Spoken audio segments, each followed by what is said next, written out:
is in control. He has his finger on everything that's going on in this world. And it happens because he wants it to happen that way. And because he is in control, there's nowhere we can go that we can hide from him. God is everywhere, knows everything, sees everything. Even if you don't speak it, he knows you're thinking it because he can see what's in your heart. He can penetrate through you, through your spirit, and see what's actually in your heart and what you are thinking, even before you ever do it.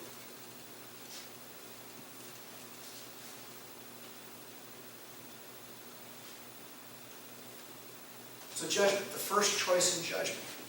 When we think of judgment, we have this negative connotation behind it. Judge, you're guilty. Life imprisonment. 30 years behind bars, whatever. When we don't think of judgment in a positive manner. But in God's eyes, there's two sides to judgment. Sin and punishment and mercy, as I said before. Every sin is going to be punished one way or another. You are going to find yourself in a situation that you don't want to be in because of a sin committed. And it doesn't matter who you are. It doesn't matter if you're a drug addict on the street, the President of the United States, the Pope of the Roman Catholic Church. It doesn't matter who you are or who you think you are. If you sin, God will judge, and you will suffer the consequences for it. Not necessarily the ultimate consequence of, physical death, but you will hurt because of it. And he does that to bring you back to him. The world is on the wrong path. It's lost. And when I was reading through this and I was thinking about it, it reminded me of the stereotypic images we have of men traveling.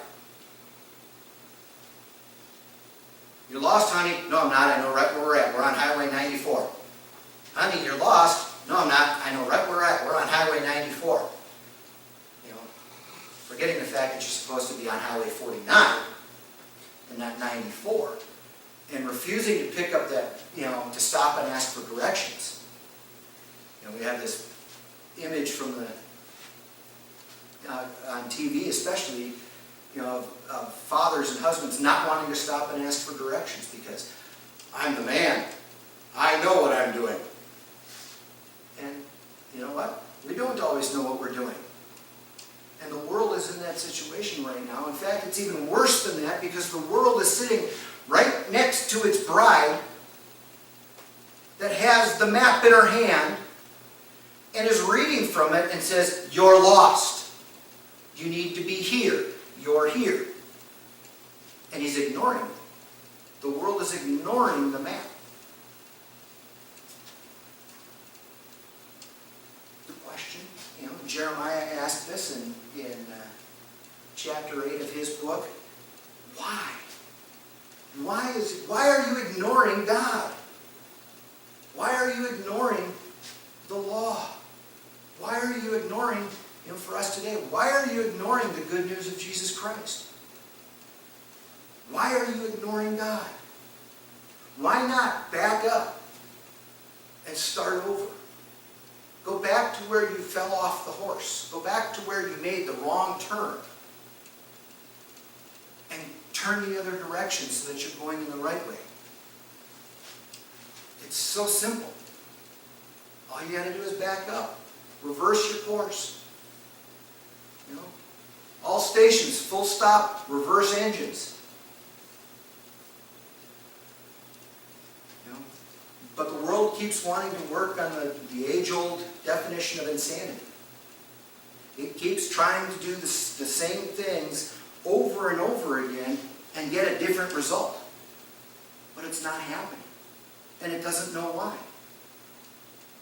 Well, the church knows why. You know why. I know why. Because it refuses to believe in the Word of God.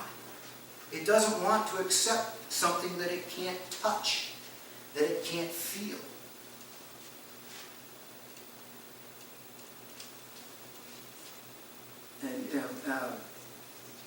And Jesus taught on this, Jeremiah taught on this in the Old Testament.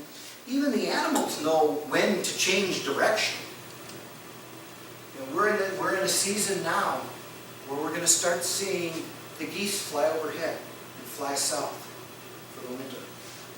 They see the signs of the coming winter, of the coming badness, for lack of a better word, of staying in their normal home in Canada. They see that they've got to turn around and go back south if they want to survive.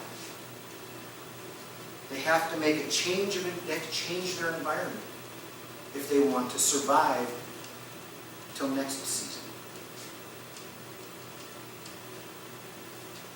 And yet, man, who is supposedly more intelligent, just keeps on plugging along.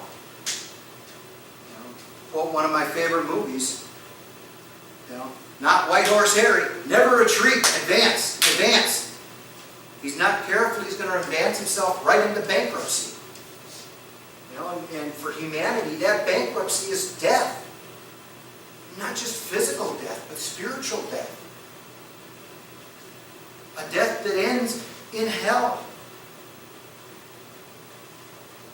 For whatever reason, man does not want to reverse his course and change his direction.